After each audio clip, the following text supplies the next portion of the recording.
সকাল 4:30 অবধি পাস্তার ড্রায়ার চলেছে, নিয়ে নিচে এসে পরে দেখছি যে কালকে যে পাস্তাটা বানানো হয়েছিল সেটা একটু বেশি ভেজা হয়ে গেছিলো, তো মাল শুকোয়নি।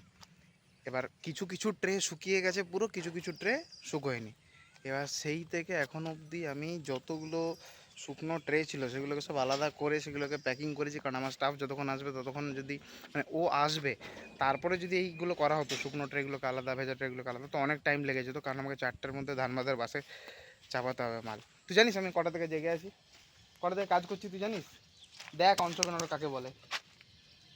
সকাল 4:30টার সময় এসে পরে ড্রায়ার দেখেছি, কিছু কিছু কিছু কিছু কি অনেকগুলো ট্রে ভেজা ছিল, শুকোয়নি, কিছু ট্রে শুকিয়ে গেছে। এবার যতক্ষণে সন্তোষজি এসে পরে ওগুলোকে খালি করবে, তারপরে ওটাকে ড্রাই হবে, তারপরে প্যাকিং হবে, 3টে বেজে যাবে। 4টের সময় বাসে চাপাতে হবে ধানবাদের, কালকে বৃহস্পতিবার হবে না। এবার ওইগুলোকে 5টা থেকে আমি এখন এই এতক্ষণে সব খালি করে পরে এখন সন্তোষজি ভেজাগুলোকে 2টো ট্রে 3টে ট্রে করে করে পরে এখন ড্রায়ারে চাপাবে। ভাব 5টা থেকে জেগে আছো, দেখ কত কষ্ট করছো তুই, দেখ ঘুমাচ্ছু। এই দেখুন, এই দেখুন, ঘুম থেকে উঠে পরে দেখুন মানে কোনো ইয়ে নাই, মানে কি বলবো, কি সুখের জীবন, আহা হা হা, ও হো হো। ওই জন্যই আমি চাকরি করি। হ্যাঁ চাকরি করিস, সুখের জীবন, ওই জন্য স্যালারি ফিক্সড।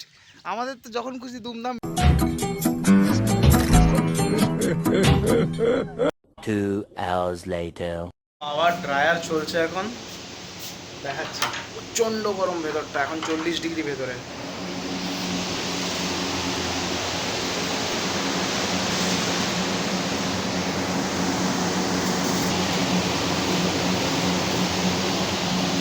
আর এই চলছে প্যাকেজিং, এই যে সব মেটেরিয়াল এখানে প্যাকেটে আছে, এই যে প্যাকেজিং চলছে, এই যে ফাইনাল প্যাকেজিং মেটেরিয়াল এখানে রাখা।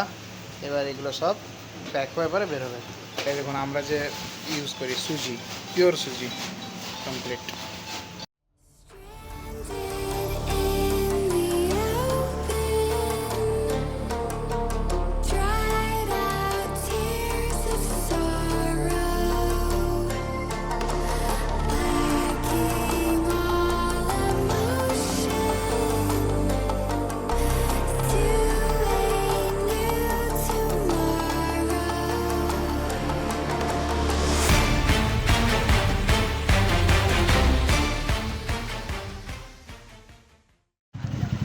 এখন সব কাজ কমপ্লিট করে, মানে যে পাস্তাগুলো শোকায়নি ওগুলো সব ড্রাই করে প্যাকেজিং কমপ্লিট করে ধানবাদের জন্য সব রেডি করে এবার ট্রান্সপোর্টে বেরোবে। এখন আমি ম্যাডামকে আনতে গেছিলাম ডিউটি থেকে, ঠিক আছে। এই গরম সে গরম নয় বাবা, ও গরমে যা ফাটছে, মানে কি সেটা বলা যাবে না, যেহেতু ব্লগটা মানে সবাই দেখবে, কিন্তু খারাপই বেরোচ্ছে, মানে পারা যাচ্ছে না। ভগবান একবার ভেজে দিলেই তো পারে তেলে, এত কষ্ট তো আর কি আছে, এত ওয়েট করার কি আছে, ভেজে দাও। One eternity later. আজকে আমার শালি তার বন্ধুর দাদার বিয়েতে যাচ্ছে, ঠিক আছে। আর আমরা গাড়িতে কীরকম করে ট্রিপল রোডে যাচ্ছি, দেখুন কী অবস্থা। রনিন গাড়ির আর কিছু বাঁচলো না, কখনো বস্তা বয়ে নিয়ে আসছে, কখনো ট্রিপল রোডে যাচ্ছে।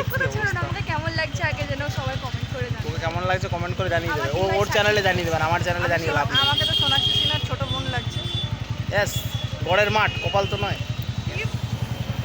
চলুন আগে দিয়ে আসি, তারপরে বাকি ব্লগটা কন্টিনিউ করবো। ভাই এই গরমের মধ্যে আর ব্লগ মগ করার কোনো ইচ্ছা কিচ্ছু করছে না, আর মনে হচ্ছে এইটি চালিয়ে চুপচাপ ঘুমিয়ে যায়, কিন্তু এখন ঘুমানো হবে না, এখনও সময় আছে ঘুমোতে। আর এই যে এইখানে ব্যালকনিতে সব বসেছে গল্প করতে, অন্ধকারে বোঝা যাচ্ছে না, সব ব্যালকনিতে লাইন দিয়ে বসেছে গল্প করতে, ফ্যান লাগিয়ে পরে। যাই হোক, আজকের ব্লগ এখানেই শেষ করলাম, দেখা হচ্ছে নেক্সট ব্লগে। Tata, bye bye, see you in the next blog. Stay healthy, stay safe, ভালো থাকবেন, সুস্থ থাকবেন অ্যান্ড সতর্ক থাকবেন।